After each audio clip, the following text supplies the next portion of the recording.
todos estos conceptos, para resumir básicamente cómo podemos ver expresado todas estas vías de señalización a través de la clínica. Entonces quise traerles a colación un caso clínico de un paciente con síndrome de Gorlin-Goltz. El síndrome de Gorlin-Goltz es una haploinsuficiencia en la cual hay una mutación de PTCH, que es un gen supresor tumoral, como lo habíamos explicado anteriormente. Entonces, ¿qué pasa en estos pacientes? Como hay una mutación del gen supresor tumoral PTCH, la proteína que codifica el gen va a estar mutada. Como va a estar mutada, como les había explicado en la vía de señalización, va a simular la unión de HHUD a la proteína, ¿cierto? Y lo que hace es que esa unión que frena el bloqueo de la señalización a través del núcleo no se dé. De manera que si no hay esa fusión del patch con smoothness, pues la vía de señalización va a permanecer abierta. Y esto va a dar paso a que se dé esa gran transmisión de señales y una retroalimentación negativa. Y eso lo que induce es a la carcinogénesis.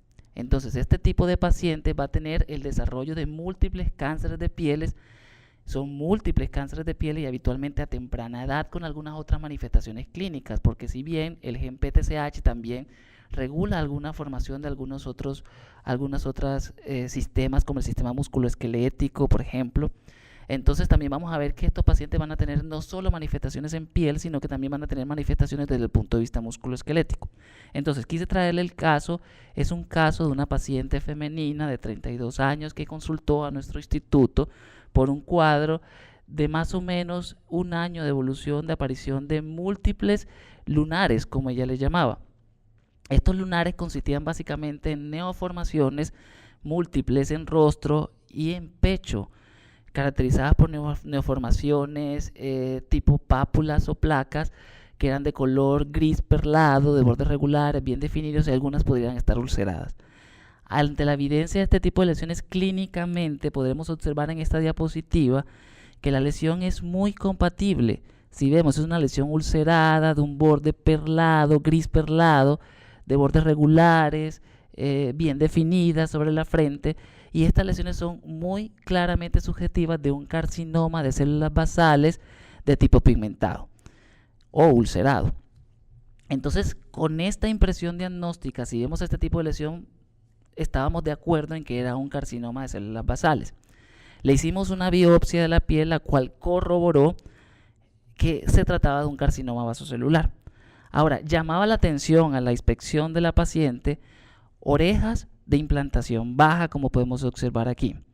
No solo tenía orejas de implantación baja, sino, como observamos en la primera foto, tenía unas facies toscas, una nariz de implantación, una nariz de base ancha, unos labios gruesos, y también podemos observar que es básicamente la elevación del hombro.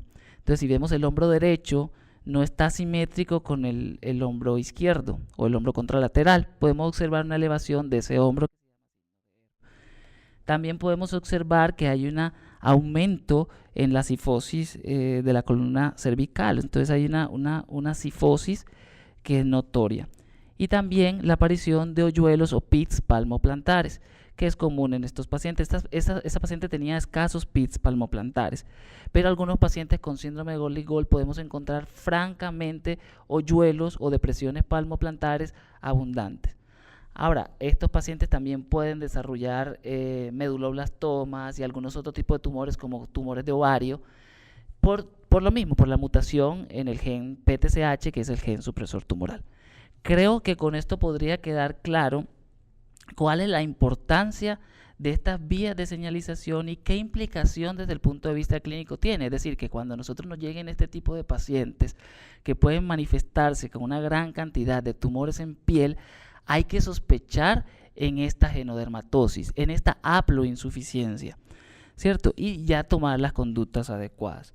Ahora, solo para finalizar, quería mostrarle que, como si bien la había explicado, esta vía es común no solamente a la piel, sino a algunos otros sistemas como el sistema óseo, el sistema musculoesquelético, el ovario.